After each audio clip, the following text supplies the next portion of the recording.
AC Guy 1948 here. And a viewer asked me to do an update and drive on my 97 Lesabre, so I'll try to give you guys what you want to see.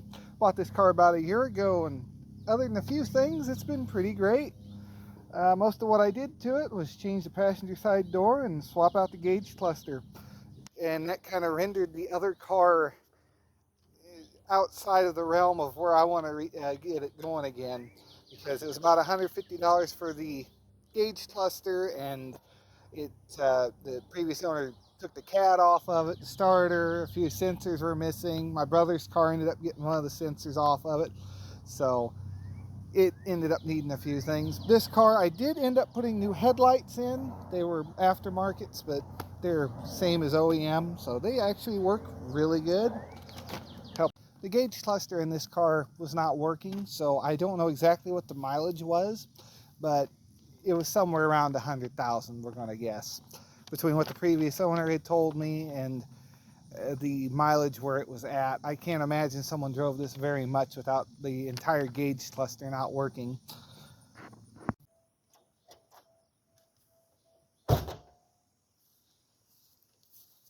That's how the hood opens on this car. You pop it and then you slam the door and she pops up. All right, under the hood, we have a 3800 V6 3.8 liter. This is one of the good engines, a Series 2. Got a little bit of work done to it. It had the upgraded coolant pipe, and one coil's been replaced that I've seen. Some quick specs about this engine. It makes 205 horsepower at 5,200 RPM and 230 foot-pounds of torque at 4,000 RPM.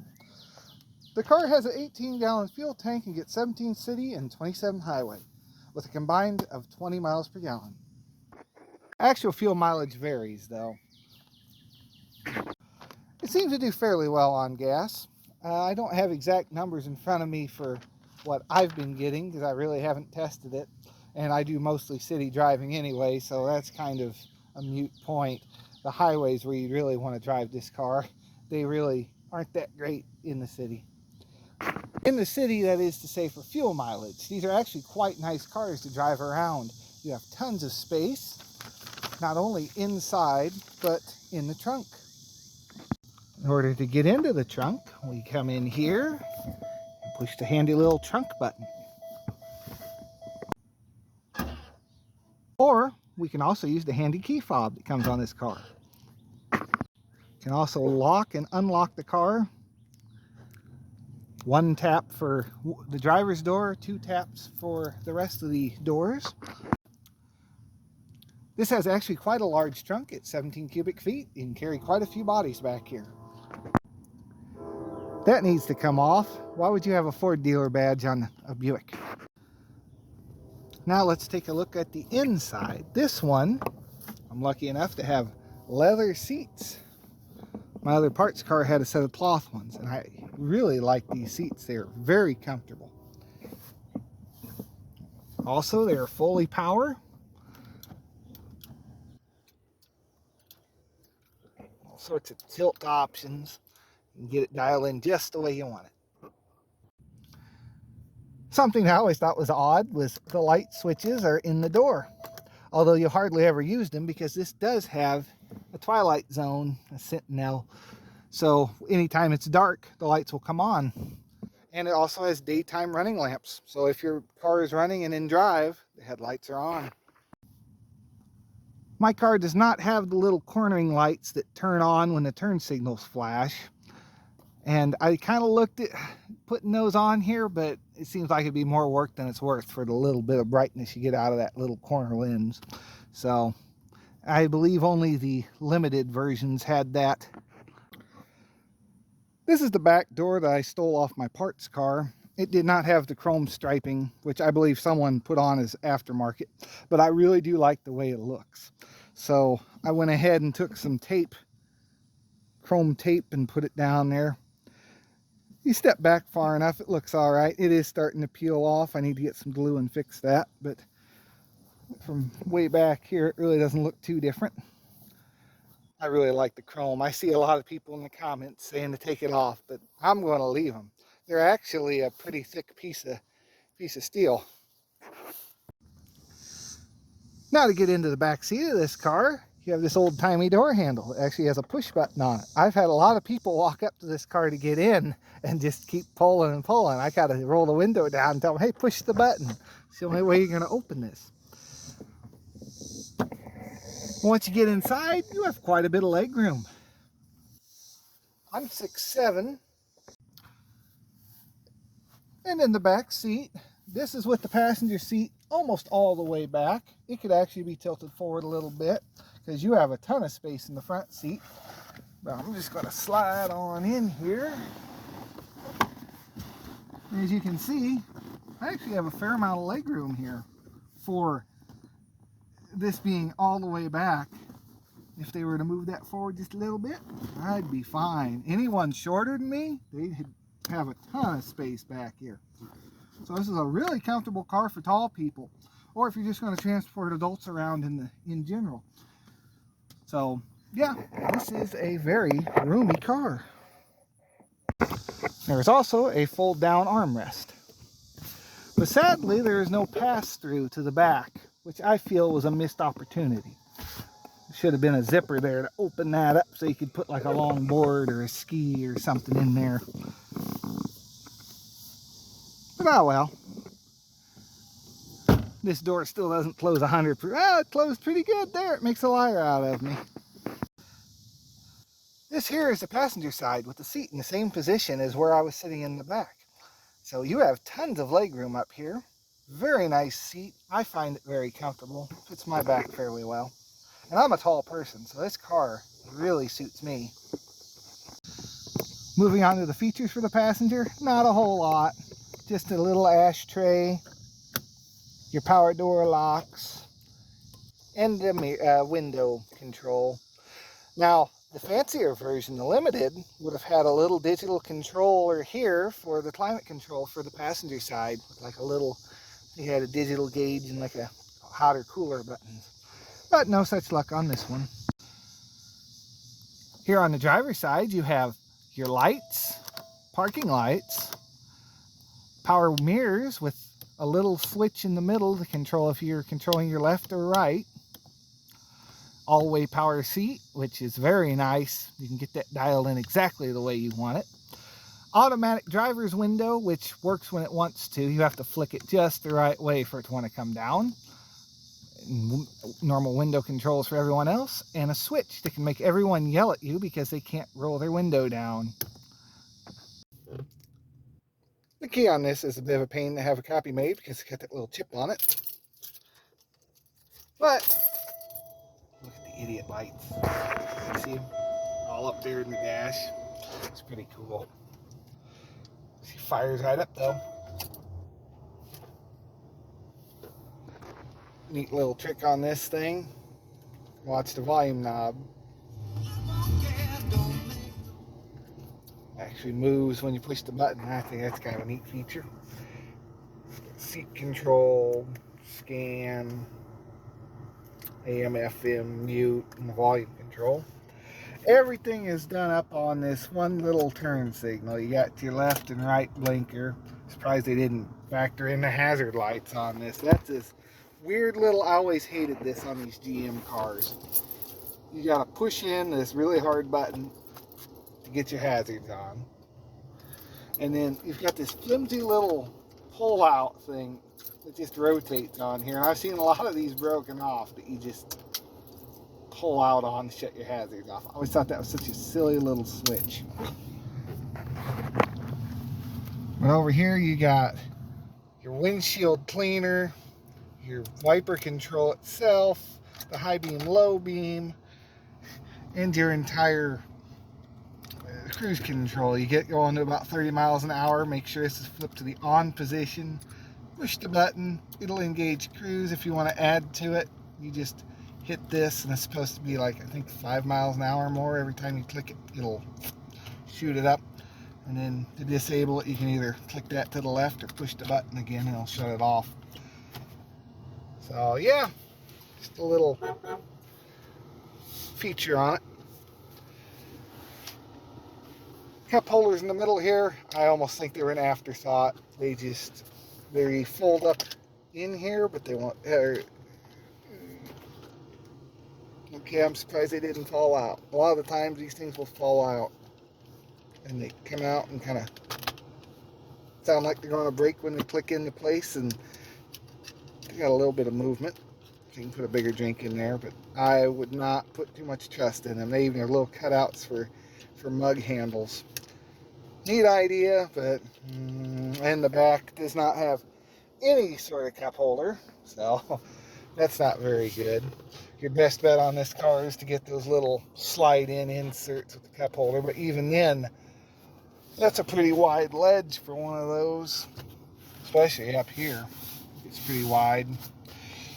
Forgot to mention the wood grain. It's got wood grain going all the way around. Imitation, of course, it's plastic, but I really like that. Also like a little touch of Lesabre and Buick in the dash. Just nice little touches. So, yeah, I think that'll do it for the interior here. No self-dimming light, but you do have these little reading lamps up underneath. I do like the head visors, though. You got a lighted mirror that sometimes works. Nope, lights don't want to come on. Alright, but what you can do is flip this over, and this will extend out. So you got your full window kind of blocked off. Then they give you this other little one for going forward. Passengers got the same thing set up on theirs. Those came on. Yeah, you got like a dimmer so you can have them. How much light do you want? None of it on this side. So, thought that was a neat little feature. Got these little fake smoker vent windows. Wish that they opened, that'd be cool, but they don't. You kind of have this airplane vibe when you're sitting in this car with the way that is. I do like having that extra bit of visibility. Instead of having one giant pillar, they went for this, a pillar like this, and then a little extra support on the door. So yeah, you got a little bit of an airplane vibe going on. It's like sitting in a cockpit. The heater controls, pretty simple. You just push the button of whatever you want. You got your rear defrost here. You got to make sure to turn that on every time though, because if you shut the engine off, it'll forget.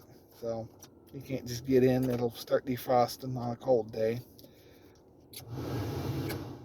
Heat, cool, you can shut the whole system off. Got a recirculate the air button, but you got to have it in a mode before it'll come on. So for air conditioning, works great. But yeah, I think that's all the features I can go over in this. You got your Concert 2 sound. And yeah, you got a speaker up here, speaker down there, and they sound, let's see if, can't play too much of that. But I haven't gotten my CB wired up yet. I still got the antenna on there, but one of these days I'll get it mounted in here. But yeah, I think I got little defrost vents to help defrost the glass. It's a nice feature, and it does seem to work fairly well. It does stay fairly fog-free in this car. And I do believe they have a light tint in the glass because I don't know if you can see the difference, but it feels like there's a difference.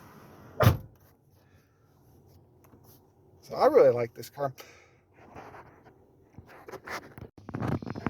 I forgot, in the glove box, which is lockable, you also have an oil reset because it does have an oil life, idiot life, that will come on after so many miles. And you also have a trunk lockout. So you don't want someone getting in your trunk, you can just flip that off, lock this up, and then this button over here will not open the trunk. We'll give you a little engine rev.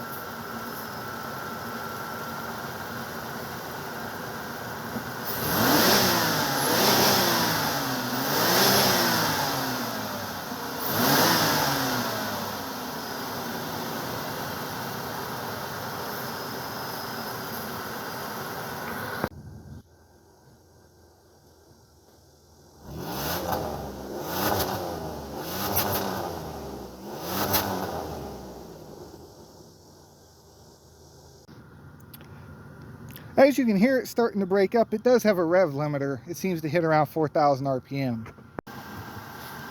And that being the case, that means it would never reach its potential of 205 horsepower at 5,200 RPM, because it will reach its 230 foot-pounds of torque, however. So maybe they're just going for torque and not pure horsepower. I guess the next thing to do will be to take it for a test drive. All right, let's go for a drive.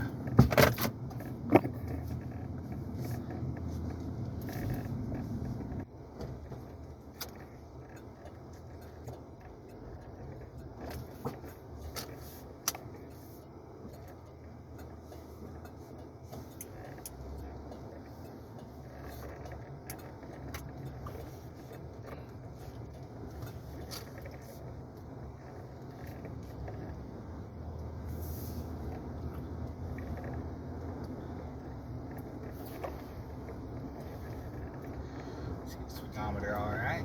Just take her up to 30 here.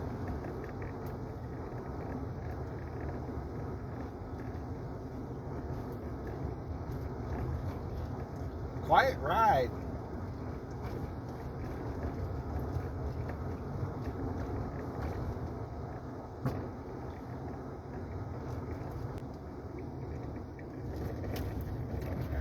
Slow down to about 20, and then we'll punch her.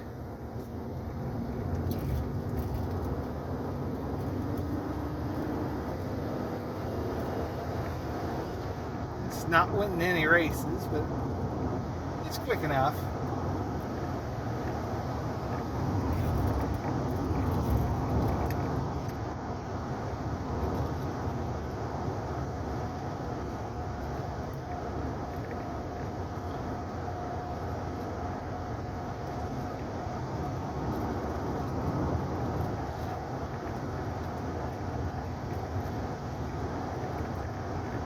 So next we'll get some drive-by shots of it.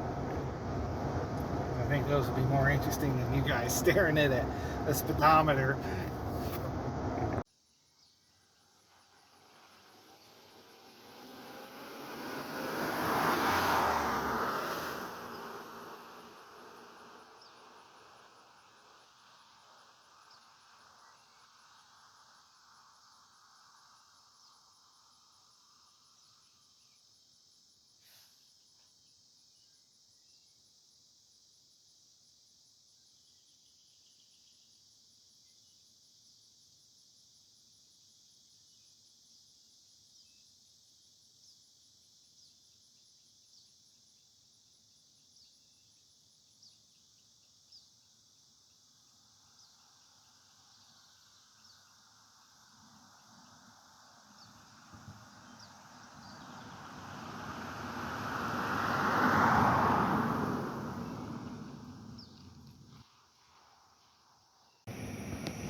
So that's going to do it for the full review of this car. If you want to see anything else I have, like maybe that truck or the Falcon, do in kind of a similar format, let me know. I can give it a try.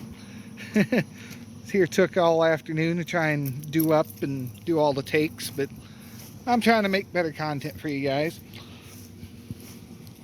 Actually kind of wrote a script out for this one. I halfway followed it. So that'll do it for this video on this Buick Lesabre. And with that being said, I'll see you in the next video. Thanks for watching, and stay tuned for more, and have a great day.